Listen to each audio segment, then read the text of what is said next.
All right, well, we are, once again, in a suburb that is next door to a farm that's not been used in a very long time. And I suspect this was part of that farm.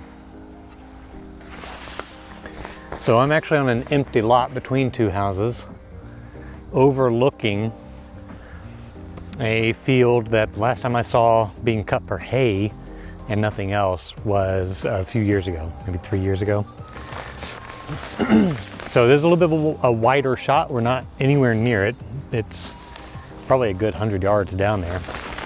But we are, in terms of sunset, about 10 minutes away. So we're gonna go ahead and get focused while we still have some remaining light. Fortunately, the sun's behind us today. I don't have any of the last remaining sun on the trees. It's already, well, I can see there's a band of clouds. It's mostly clear skies today, but there's a band of clouds on the horizon, and that's really blocking the last bit of sun. So I think these last tops of trees would still be lit up had it not been for that. Let's get a composition here. Okay, let's get in focus. And the grass right in front of me has been cut.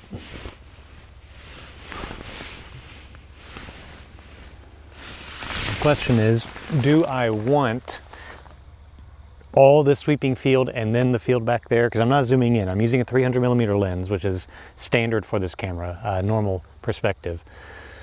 I think we're just going to let this field be as it is. So we've got the cut grass, fence, and then the remaining field back there. So we can always come back to this location. So if I end up not liking this photo, we may come back with a longer lens, potentially. I have a 16.5 inch or 420mm as well.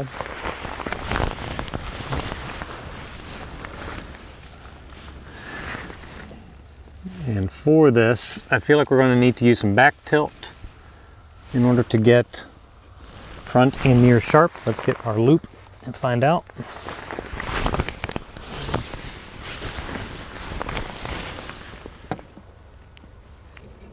Clouds are sharp. I think we have some inadvertent front swing. Let's fix that. I love this camera, but it's one knob to control both front slide, swing, and shift. So things can get a little out of whack. Gotta line it back up.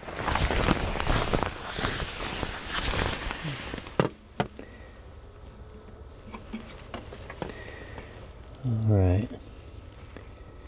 So we've got the clouds in the sky as our infinite focus. So let's get those sharp.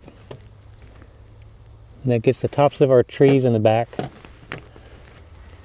Tell you what, it's pretty close. We may not need to do anything here. The very front grass is fairly sharp. Not exactly sharp, but it's pretty sharp as is. And when I stop down, it gets there. See if a little tilt does it. There's a tiny amount of tilt. That's sharp. Yeah, I think stopping down is going to do it. So now I just want to make sure that I'm at a place where my lines are straight. Compositionally, we're fine. Not a lot happening here. But I don't see this one as like a prize-winning photograph. I see this one as just a part of the body of work in general. Still feel like I'm not quite as sharp as I need to be, though. Okay, let's see if we have any accidental swing happening again. Yep, sure do. Okay. Got my tilt fixed. All right. Last check. Losing our light. Okay. And we're good. So Let me put you all in there so you can kind of get an idea of what I'm seeing through the camera. All right, so here's what I see. So we got a good amount of sky. It's kind of a central horizon line. We've got all this cut grass as a foreground. And the farm is really kind of a small sliver through there. Not my usual focus for this particular body of work. Normally I do have the farm a little more prominent. I'm going to check my time here on the sunset here in about 3 minutes. But I don't necessarily see every photograph as like the highlight photograph, especially when I'm working with a series. I kind of see the series as needing like peaks and valleys of like highlight photos. So this would be more of a valley photo. It's not the most exciting, but I do feel like it's an important image to include. And again, I'm also still in that kind of early stages because we've only taken, well, this I think is my 10th one so far, and you've not even seen all of them. But I'm still kind of trying to figure out exactly how much perspective or context I want to include. So let's go ahead and take this down, get a meter reading, and set our shutter.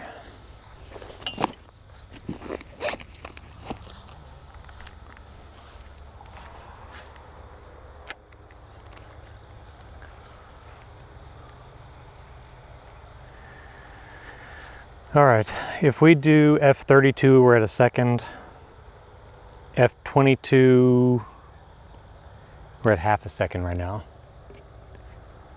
And I'm going to go ahead and do 32, just for that little bit extra depth of field. And that'll give us a 1 second exposure.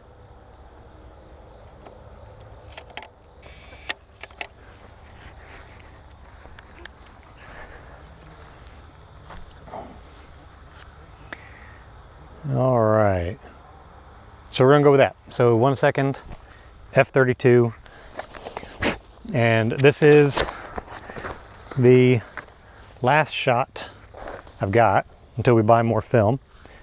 I just don't know why I'm going on that side of the camera.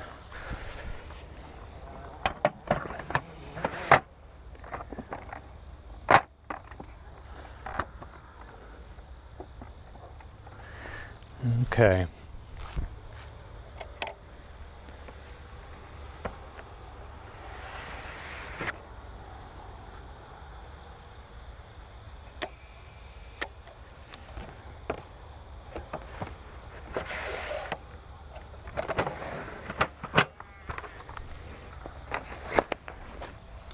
As I was saying,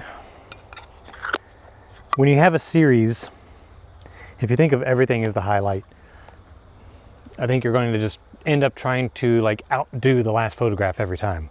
And I'm not interested in that. I'm not trying to compete with myself on what should be like the best photograph every time. I'm telling a story. I'm documenting